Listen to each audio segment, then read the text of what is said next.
Meu nome é Fábio Mena e este é o programa Prova Final, que é fruto de uma parceria entre a rede LFG e a nossa TV Justiça. Nosso programa é dividido em 3 blocos. No primeiro bloco, vamos abordar o tema do dia. Hoje, provas em espécie. Por que será que as provas são tão importantes num processo, hein? Quais são as provas que eu posso produzir dentro do âmbito do processo civil? Você quer saber? Então aguarde. No segundo bloco, meu bloco preferido, pergunte ao professor, perguntas dos nossos alunos acerca do tema do dia. E no terceiro bloco, especial para você que está se preparando para concursos públicos, para exame de ordem, para você que é advogado, advogada, ou para você que é leigo, mas que tem muito interesse sobre o direito. Separei 2 testes. 2 testes que já caíram em exame de ordem, 2 testes pertinentes ao tema do dia. Portanto, não vai embora. Um segundo, estarei de volta com você para tratarmos então das provas em espécie. Até lá.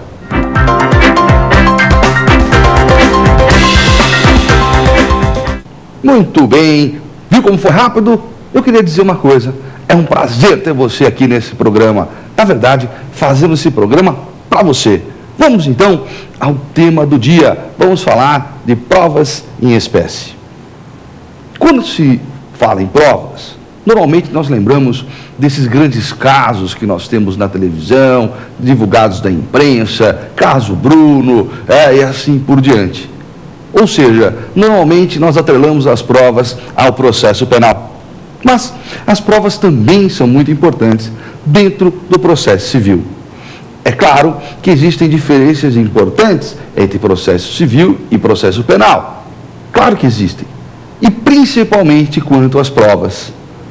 Principalmente. Veja bem, quando nós discutimos provas dentro do processo civil, o que nós pretendemos? Nós pretendemos convencer o juiz acerca da verdade dos fatos. Este é o grande objetivo da produção de uma prova.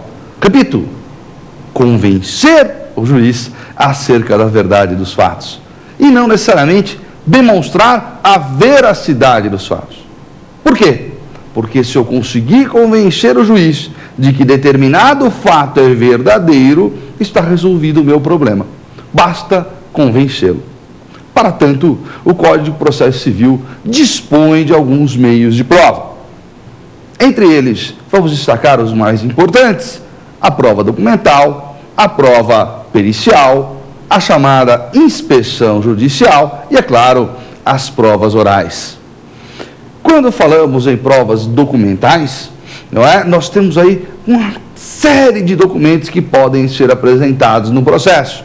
Documentos públicos, documentos particulares, não, vídeos, e-mails também são considerados documentos. Em que momento esses documentos deverão ser apresentados no processo? Normalmente, esta é a regra, o autor deverá apresentá-los junto à petição inicial e o réu no momento da contestação. Mas espera aí, Mena, eu não posso juntar documentos durante o processo, após a inicial e a contestação? Pode, desde que esse documento seja um documento novo. Documento novo, gente, é aquele, olha que importante que é isso. Olha que interessante.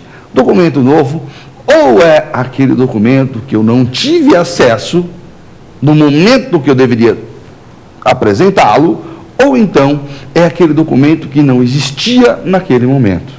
Então, ou que eu não tive acesso, ou que não existia. Neste caso, documento novo, ele só poderá ser juntado se houver o devido deferimento pelo juiz. Se o juiz não deferir a juntada deste documento, evidentemente que ele não será apresentado. Ok? Então, veja bem, é direito do autor apresentar documentos na inicial, é direito do réu apresentar documentos na contestação. Em outro momento, vai depender do deferimento do próprio juiz. Ok? Muito bem. Existe um outro meio de prova que é muito interessante, que é chamado de inspeção judicial. Inspeção judicial, é a inspeção mesmo. Que isso, Mena? O juiz, porventura, passa a investigar o caso? Não, não é um caso de investigação, é um caso de inspeção. Inspeção. E o que acontece na inspeção? O juiz se desloca, olha que interessante, até o local dos fatos. O juiz sai do fórum, sai do seu gabinete e vai até o local dos fatos. Mas isso acontece? Claro que sim, claro que sim. Nas ações possessórias, acontece muito. Vocês podem observar, às vezes no noticiário aparece lá, o juiz foi até o local dos fatos. Sim, inspeção judicial, claro que sim. Quer ver outra situação interessante? As ações que envolvem guarda de menores, vara da infância e juventude, ou em alguns casos vara da família, guarda de menores, muito interessante, muito interessante. O juiz, durante uma audiência, verifica a necessidade de ir até a casa da mãe, por exemplo, para quê? Para verificar qual é o estado do menor. Como assim o estado do menor? Como aquele menor está dormindo, como é que é o quarto dele, quais são as acomodações, se tem higiene. O juiz vai até a casa da mãe para verificar exatamente essa situação. Por quê? Porque o pai está pleiteando a guarda. O pai entrou com uma ação pleiteando a guarda daquele menor, alegando o quê? Que a mãe não tem condições de mantê-lo, que a mãe não tem condições de educá-lo. E aí, o juiz, comparecendo até a residência da mãe, ele tem condições de avaliar o que foi alegado pelas partes. É um mecanismo interessantíssimo. E com detalhe, como qualquer outra prova, o juiz poderá, exercê-la de ofício. Ninguém precisa pedir, o juiz de ofício pode fazer esta inspeção judicial. Mas esta inspeção judicial tem um limite. É isso mesmo. A inspeção judicial tem um limite. Que limite? A prova técnica. O juiz não pode substituir a prova pericial pela inspeção judicial. Por quê? Se depender de conhecimento técnico do juiz, ele vai necessitar de um perito. Ele não pode ir até o local e falar assim, eu já entendi o que aconteceu aqui, e julgo o feito. Não, se depender de prova técnica, ele vai necessitar dessa prova pericial.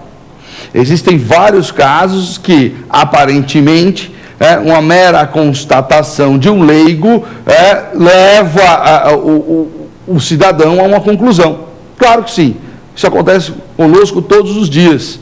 Muitas vezes nós nos deparamos com algum fenômeno natural, nós nos deparamos com alguma tragédia e nós já queremos, através do nosso bom senso, identificar o ocorrido. Pode? Não, depende de prova pericial. Depende de prova pericial. É o que acontece nos casos de queda de avião, por exemplo. Por mais que a imprensa diga o que aconteceu, é necessário o quê? De uma prova pericial. É necessário uma perícia. Então o juiz não pode se basear nas informações da imprensa ou naquilo que ele viu para chegar a uma conclusão, se for uma questão de ordem técnica. Se for uma questão de ordem técnica. Então, já sabemos que a prova pericial é uma prova muito específica. A prova pericial, ela consiste no quê? A prova pericial, ela consiste em exames, vistoria ou avaliação. Exames, vistoria ou avaliação. É isso mesmo. Agora, presta atenção. No que pertine à avaliação, o Código de Processo Civil, ele abre uma exceção. O Código de Processo Civil dá ao oficial